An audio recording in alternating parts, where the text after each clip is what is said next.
I have just lost the footage from the 4 videos I just filmed. So I'm super, super happy right now.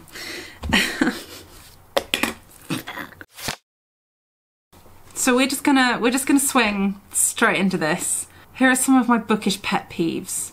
Please let me know in the comments if you agree with any of these. I hate prophetic dreams. There has got to be better ways of giving me information about the plot than the character dreaming about them. There has got to be better ways for them to learn this information, to work out that something is wrong, than dreaming about it. This happens so often. To me, this just equates to lazy writing, and I'm done with it. I'm sick of it. It is not necessarily a DNF-able trope for me, but I really fucking hate it. I also hate resuscitation, in the sense of, if you kill a character off, man the fuck up and keep that character dead. I don't want to be seeing any last minute resurrections. I don't want them returning from the dead by literally any means. Like, oh, they were vampires, they can't actually be killed. Like, no, if they're dead, they're dead. Leave them dead, please.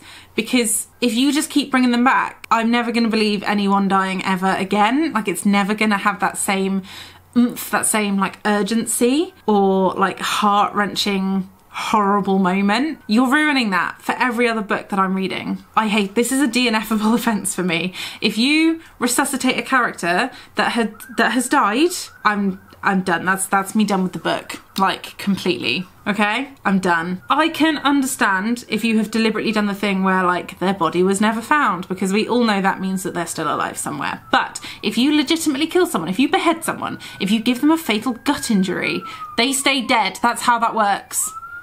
Thank you. Unnecessary romantic subplots. Literally give me any other relationship to explore than a romantic one. Give me a platonic one. Give me a work relationship. Give me a friendship. Give me a family relationship. Give me literally anything other than a romantic subplot. I'm so done with them, particularly if they have nothing to do with the plot. If it's a clear case of, I have this plot, but it's not quite enough to pad out a book, let me just chuck some romance in there, because that's what we do, right? No, stop it. Be more interesting than that. Yeah, if it's a romance book, it's a romance book. You expect to find romance in a romance book. If it's a mystery, thriller, fantasy, like epic, heist, I don't need a fucking romance plot. Can we please stop normalising this? I want something different. And while we're on the topic of that, I don't like those 2D cartoon characters that are on the front of all the romance books these days. I don't really read romance books, but I just don't like them. And I figured that belonged on this list, so I'd rather see all the shirtless men again than the weird cartoon covers. People who don't use chapters, Terry Pratchett, I'm looking at you. Why? I need chapters. I need chapters to tell me when to take a breath. I need chapters to let me process all the wonderful world building and the writing that you just told me about in the last chapter, okay? I need that break. I do. You need to give me that break to process things, okay? I need chapters. What is worse than not having any chapters, however, is starting a new chapter in the middle of a page.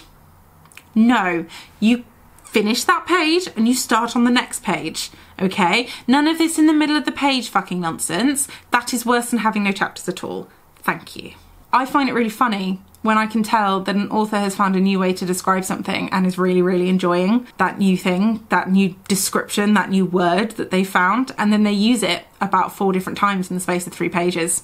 And it's just so obvious that they think they're a genius and it's hilarious. It might be an incredible way to describe something, but too much of a good thing is still too much. Space it out a bit, my dude. Just space it out a bit so it's not quite so obvious that you decided that the phrase watery bowels was just that great, okay?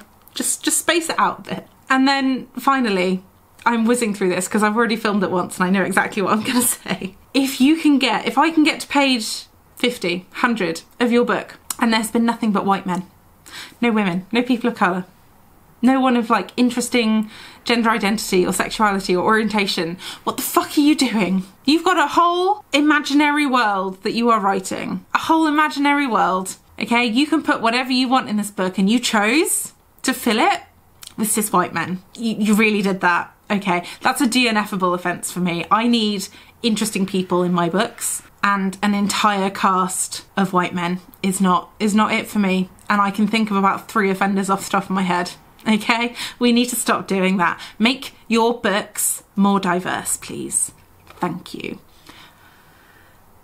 If you agree or disagree with any of the above, please do let me know. If you can think of some offenders of the above infractions, please let me know. Please give them to me in the comments. Let's see if we've been reading the same shit and DNFing the same shit. If you like my videos, feel free to subscribe, give me a like, it really helps my channel. And I will see you next Sunday, as long as this footage hasn't disappeared on itself like the last lot. Bye.